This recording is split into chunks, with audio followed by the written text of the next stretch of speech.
सभी विद्यार्थियों को मेरा नमस्कार।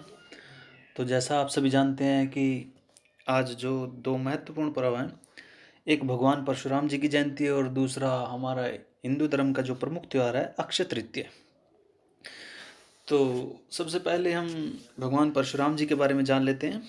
तो प्रारंभ करते हैं।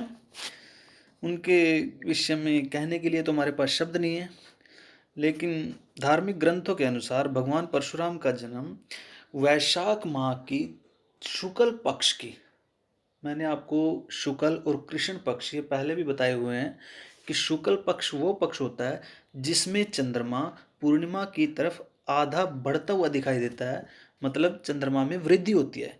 और कृष्ण पक्ष होता है काला पक्ष, अर्थात जिसमें चंद्रमा धीरे धीरे घटता है। तो भगवान परशुराम का जन्म वैशाख माह की शुक्ल पक्ष की तृतीय तिथि को हुआ। इनके पिता का नाम ऋषि जमदाग्नि था और उनकी माता का नाम रेणुका।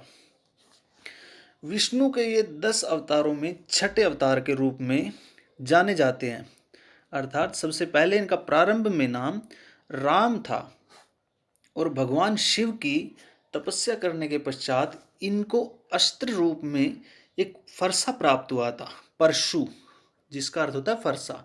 इसलिए इस फरसे को ये अपने साथ धारण करने के नाम इनका नाम जो है वो परशुराम पड़ा। जन्म समय में 6 ग्रह उच्च होने के कारण ये तेजस्वी, अर्थात जिनके चेहरे पर तेज होता है, और वर्चस्वी महापुरुष थे।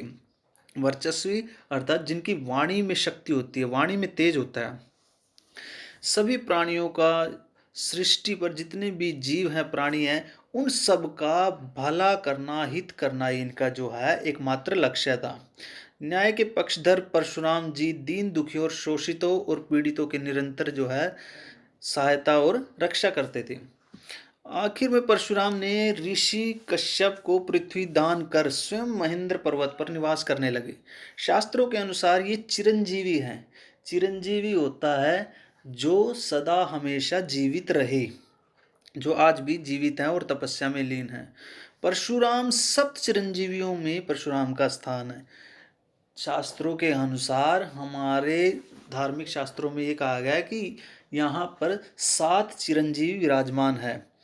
उनमें है अश्वत्थामा, राजा बलि और ऋषि व्यास, हनुमान, विभीषण, कृपाचार्य और परशुराम।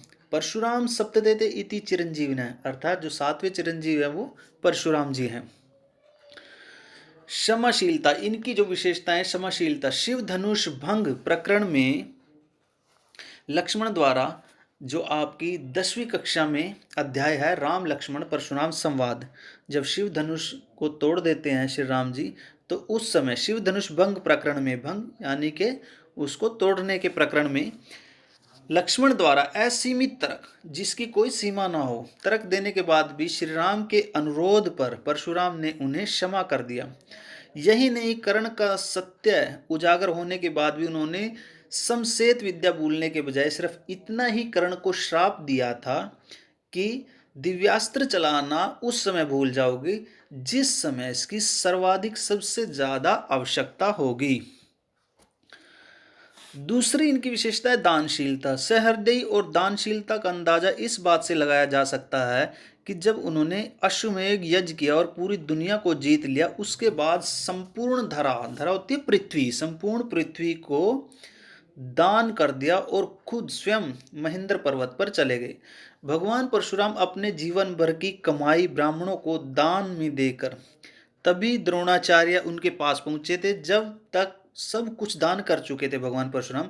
परशुराम ने दया भाव से कोई अस्त्र अस्त्र चुनने के लिए द्रोणाचार्य को कहा कि मेरे पास दान में देने के लिए और कुछ नहीं है, आप कोई भी एक शस्त्र चुन सकते हो। तब जो चतुर कहें द्रोणाचार्य जी को, कि चतुर द्रोणाचार्य ने कहा कि मैं अभी आपके जो सारे शस्त्र हैं उनको मंत्र सहित चाहता हूँ, और जब उनकी आवश्यकता होगी तभी उनका प्रयोग होगा। तो परशुराम जी ने उनकी चतुरता को देखते हुए कहा कि एवं अस्तु, ऐसा ही हो, आप मेरे जो हैं शस्त्र ले सकते हैं। तीसरा है कि नैतिकता व न्यायप्रियता। भगवान परशुराम ने अराजकता समाप्त करने के लिए पहले सहस्त्रबाहु और बाद में उसके वंश का समूल नाश किया था। वे स्वयं इससे प्रसन्न नहीं थे, लेकिन न्याय के खातिर उन्होंने यह कार्य किया था। माता पिता को माना ईश्वर। भगवान परशुराम माता पिता को ईश्वर तुल्य मानते थे। उनका आदेश उनके लिए सब कुछ था। एक बार पिता के आदेश पर उन्होंने आंखें मूंद अपनी माता का जो है वो सिर धड़ से अलग कर दिया। पिता उनकी पितृभक्ति से प्रसन्न हुए और वरदान दिया कि आप कुछ भी वरदान मांगो। तो उन्होंने वरदान में अपनी माता का जो जीवन है वो वापस मांग लिया था, जिसके प्रति उन्होंने अपनी माता का जो है जीवन वापस मांगने के कारण अपनी माता के प्रति उन्होंने श्रद्धा दिखाई। सारक और भक्ति का समागम। भगवान परशुराम ने आवेश में कभी भी, आवेश होता क्रोध, कभी भी अपना विवेक जो है, अपनी जो तर्क शक्ति है उसको नहीं खोया। उनका आवेशित होना गलत नहीं रहा है, क्योंकि उनके जन्म का उद्देश्य वही था। भगवान परशुराम श्री विष्णु के अवतार थे। यह बात शिव धनुष भंग, लक्ष्मण विवाद या कर्ण को श्राप देते समय भी सिद्ध होती है। तो परशुराम जो प्रतीक है वह शौर्य व ताकत का, राम प्रतीक है मर्यादा, सत्य, सनातन व धर्म का। उसी तरह परशुराम शास्त्र व अनूठा संगम है। तो आप सभी को परशुराम जयंती की हार्दिक शुभकामनाएं। उसके पश्चात हमारा जो दूसरा एक महत्वपूर्ण पर्व है, जो पर्व आज अक्षय तृतीया। अक्षय तृतीया क्या है? तो अक्षय तृतीया जो होती है वैशाख माह में शुक्ल पक्ष की जो तृतीया तिथि होती है उसको अक्षय तृतीया के नाम से जाना जाता है। पौराणिक ग्रंथों के अनुसार इस दिन जो भी शुभ कार्य किए जाते हैं उनका जो फल होता है, अर्थात जैसा इसके नाम से ज्ञात है, अक्षय, क्षय होता है नष्ट हो जाना, उसके आगे अपसर्ग जड़ हुआ है। तो अक्षय जो कभी भी नष्ट ना हो, जो कभी भी समाप्त ना हो, इसके परिणाम स्वरूप इस दिन जो किए गए अच्छे शुभ कर्म होते हैं उनका जो परिणाम होता है, उनका जो फल होता है वो कभी भी समाप्त नहीं होता। उनका जो फल अक्षय फल मिलता है, अर्थात इसी कारण से क्या कहते हैं अक्षय तृतीया के नाम से जाना जाता है। वैसे तो सभी 12 महीनों की जो शुक्ल पक्षीय तृतीया शुभ होती है, किंतु वैशाख माह की तिथि बिल्कुल सभी स्वयं सिद्ध मुहूर्तों में सबसे अधिक जो है पवित्र और फलदायी मानी गई है।